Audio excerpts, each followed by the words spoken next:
If you feel like you are running in a marathon with lead weights tied to your ankles, if you watch people pass you by effortlessly while you gasp for air, if you are exhausted from fighting a battle no one else can see, watch this story.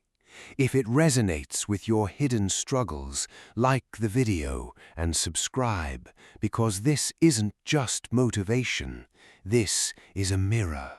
In a grey, rusted industrial town where the sky was perpetually stained with smoke and the streets smelled of wet iron, lived a young man named Arthur.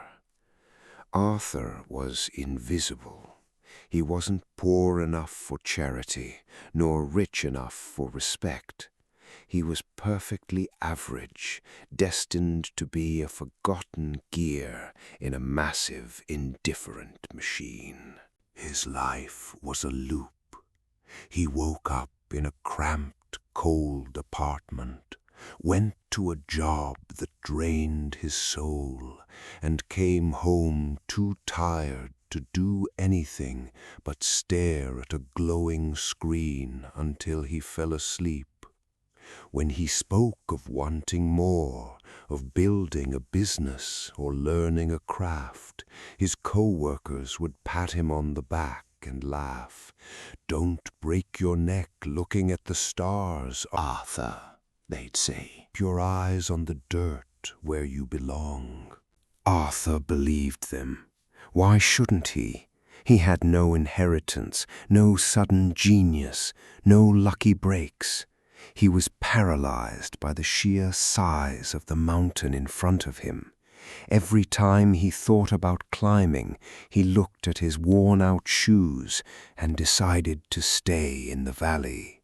But one winter evening, walking home through the freezing rain, Arthur slipped and fell into a muddy puddle. As he lay there, freezing, soaked and humiliated, he waited for someone to help him up. People walked by, their umbrellas lowered, eyes glued to the pavement. No one stopped, no one cared. As the cold water seeped into his bones, a dark, terrifying truth settled into his mind. If I stay here, I will drown in this mud, and the world will simply walk over me. He didn't need motivation. He needed survival. That night, Arthur didn't set a massive goal. He didn't promise to conquer the world. He made a vow to carry one single stone. He decided he would dedicate just 30 minutes a night to learning something new, coding, reading, building. Just 30 minutes. It was pathetic at first. He was exhausted from the factory. His eyes burned. His brain felt like fog. He would read the same page 5 times and remember nothing. For the first 6 months, he had absolutely nothing to show for it. His apartment was still freezing, his bank account was still empty, his job was still miserable. His friends still went to the tavern every night, drinking away their sorrows, and they mocked Arthur for staying home to stare at books. "You're wasting your youth being boring," they sneered. Arthur just smiled and nodded, but he didn't join them. What they didn't see was that the 30 minutes had become an hour. The hour had become 2. The fatigue that used to defeat him was slowly being replaced by a strange, cold resilience. Arthur stopped complaining about his job. He simply endured it, knowing it was temporary. He stopped seeking validation from his peers, realizing their opinions were anchored to the very valley he was trying to leave. But here is the harsh truth that the motivational books never tell you. Discipline is incredibly lonely.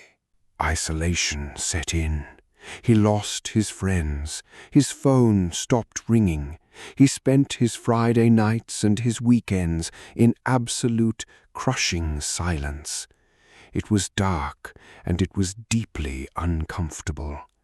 There were nights he stared at the wall and wondered if he was going crazy. But in that silence, Arthur wasn't just studying. He was forging armor. While others chased the temporary high of the weekend, Arthur was chasing mastery. While others waited to feel ready, Arthur worked while feeling absolutely nothing. He was building separation, minute by minute, hour by hour. 2 years later, there was no overnight success. There was no viral moment. But Arthur didn't just quit his job. He was hired by the very corporate office that owned the factory. He sat in a clean room, high above the black smoke, working on systems his former peers couldn't even comprehend. When he returned to his old neighborhood to move his belongings, the same co-workers who mocked him stood in awe. "You got lucky, Arthur," one of them said, a bitter hint of jealousy in his voice. "Must be nice to have connections." Arthur didn't argue.